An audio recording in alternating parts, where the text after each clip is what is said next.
First எண்ணெய், கடுகு, வெங்காயம், இஞ்சி பூண்டு பேஸ்ட்டு இது எல்லாத்தையும் போட்டு நல்லா வதக்கலாம்.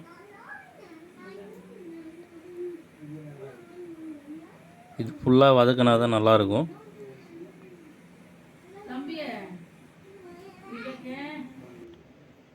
கொஞ்ச நேரம் ஹீட் ஆகட்டும், அப்போ தான் வதங்கும்.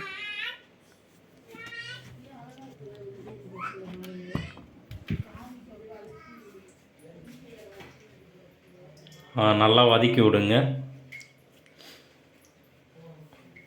ஹீட் வந்து ஈக்குவலாக பரவும். அப்போ தான்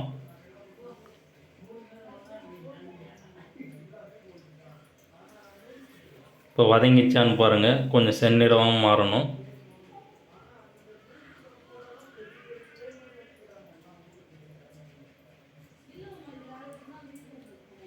ஓகே, இப்போ ஓரளவு நல்லா வதங்கியிருக்கு.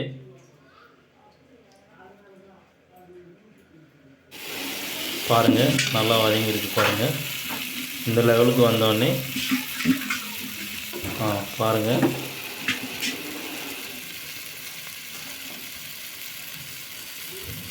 கொஞ்சம் செந்நிறமாக மாறிச்சு.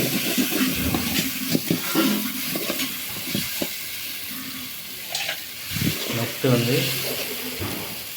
உருளைக்கிழங்கு வந்து ஆட் பண்ணி அதையும் நல்லா வதக்கலாம்.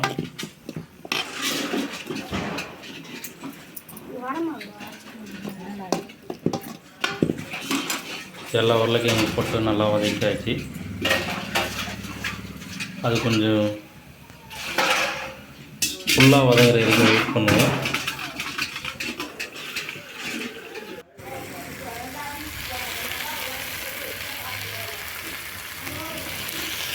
உருளைக்கிழங்கு வதங்கிச்சான்னு பாருங்கள். நெக்ஸ்ட்டு நம்ம கட் பண்ணி வச்சுருக்கிற சோயாபீன்ஸ் போட்டுக்கலாம்.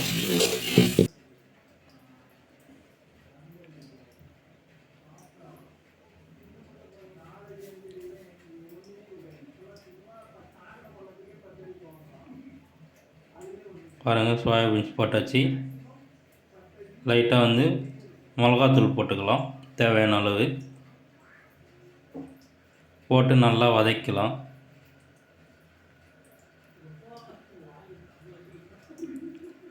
கொஞ்சம் எண்ணெய் சேர்த்துக்கலாம்.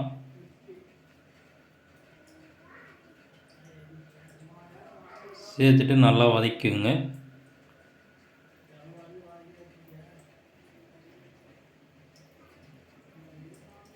இது கூடவே தேவையான அளவு உப்பு போட்டுக்குங்க.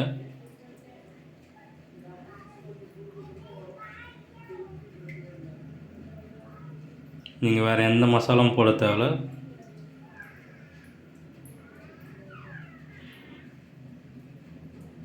பாருங்கள், அதோடைய